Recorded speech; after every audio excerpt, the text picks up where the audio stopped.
Hi guys! Ayan, today i-share ko naman sa inyo ang aking ginawang mga kakanin na paninda ko sa school canteen. So sa ngayon, nakagawa na ako ng 3 klaseng kakanin.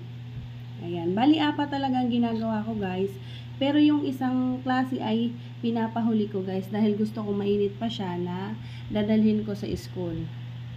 So itong una, puto cake ang tawag dito guys.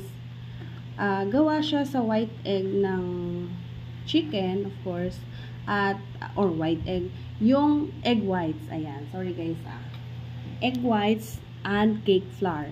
So, may magtatanong sa inyo, okay ba yung ibang klase ng flour? Ang masasabi ko guys, ay cake flour talaga. Sa lahat ng cake, dapat cake flour. Ayan, para mas magaan yung ating gagawing cake. Kasi ayaw naman natin na ang ating cake ay parang mabigat. So, isiksik siya guys. Iba ang tawag doon. Actually, merong cake na ganon, yung choco moist cake. Pero hindi natin yun dito gagawin. Kasi mahal ang mahal ang chocolate. Ayan.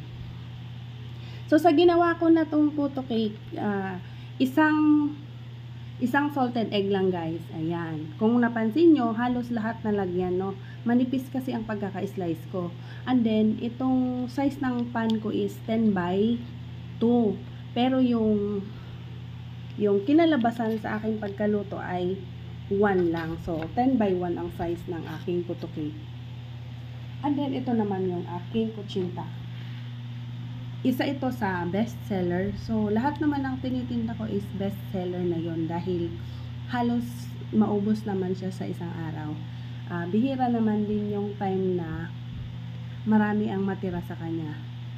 Ayan. So, ang nagagawa sa isang timpla ay 26 to 30 pieces. So, depende sa inyo guys. Kung gusto nyo gawing 30, pwede naman. Isang salang to guys. Pero sa tingin ko, ang 30 peraso ay sobrang ninipis na siya.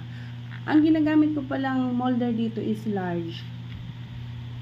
So, karamihan sa nakikita ko na mga nagtitinda rin kagaya ko ay small na ang ginagamit nila. Pero dahil sa school canteen at gusto ko naman medyo malaki-laki pa naman siya. Kaya large ang ginagamit ko. Ito naman yung aking bibingka na medyo nahihirapan ako magluto, no guys. Kasi, since non-stick siya guys, sobrang gamit na talaga yung kawali na yan since last year. Ayan, dumidikit na yung kanyang ilalim, yung sa gitna. Pero may time naman guys na ayos lang. Mabilis siyang ma-flip or mabaliktad natin kapag binabaliktad. Kasi ang pagluluto nito guys, sobrang mahirap din. Kasi kailangan mo siyang baliktarin. So make sure na talagang firm na yung ating bibingka bago natin siya baliktarin. Actually, pwede kang gumamit ng dahon ng saging.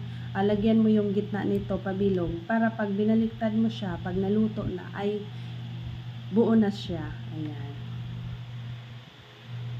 So dalawang salang kasi nga ito yung pinaka mabenta.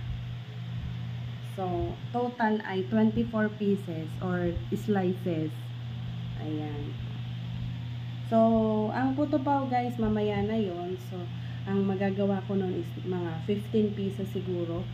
Kaya, itong 3 klaseng kakanin lang muna ang aking ibabahagi. Thanks for watching. Bye!